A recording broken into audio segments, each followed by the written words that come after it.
done something yesterday. It's time. We can do better than this. We can do better than this. After every horrible mass shooting, celebrities push gun control. After the tragedy in Newtown, Connecticut, lots of celebrities taped an anti-gun commercial.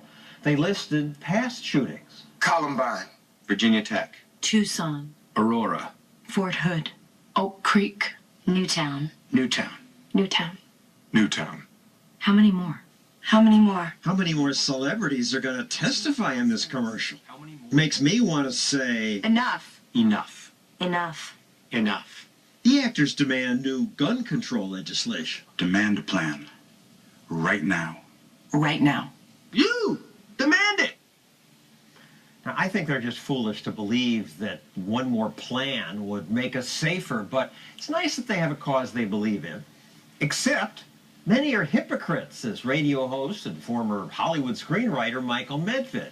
Michael, why? Well, they're hypocrites because they could do something. I demand a plan, and the plan is reduce the levels of gun violence in movies. In PG movies, the levels of gun violence just in since 2000, the year 2000, have gone up 300%. Now, if you want to do something about that. This is an industry in which so many of these people who are testifying are involved in lavishly violent entertainments like the big new movie, The Hunger Games, right? The Hunger Games, I thought, was bow and arrows. Bows and arrows. Now it's bows and arrows and everything else. The point is that the general levels of violence and the specific levels of gun violence have never been higher in Hollywood. And yet these self-righteous hypocrites are testifying, demanding a plan from the government. You can do a plan in your own life. If you don't want to have guns, no one's forcing you to have guns. But they are concerned in typical left-wing fashion with what other people do and take no responsibility for what they do themselves. And for the record, there's no evidence, to my knowledge, that the violence in films leads to violence in real life. There's been more violence in films and video games, and violence in real life, fortunately, has been dropping. It's very, very true that people contest the idea that there is an actual relationship between violence on screen and violence in real life. But there is more evidence of that association than there is an association with widespread gun ownership and violence in real life. So after the celebrities' anti-gun PSA aired, someone re-edited the commercial, adding clips of what most of those actors have done in their films. Newtown. How many more classrooms?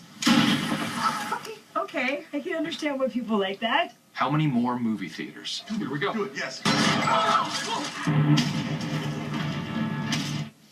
Here's one more video that seems hypocritical to me. Jim Carrey calls people who make guns the devil's profiteers. And on the ones who sell the guns, he'd sick the vultures and coyotes.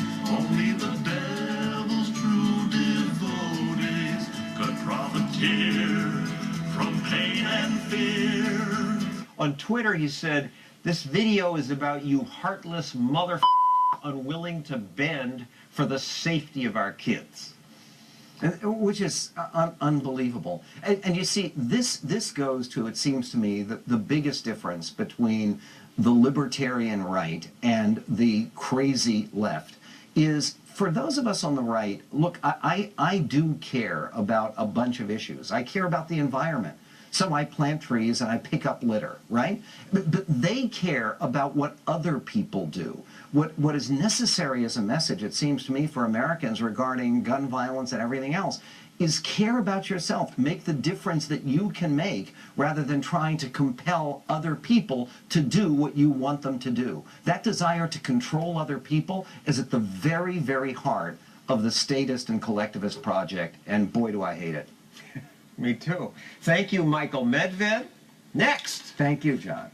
Let's play Real or Fake. We'll test your knowledge of celebrity behavior with our game show. For example, this actor promotes a compostable tennis shoe with seeds embedded in its tongue. Real or fake?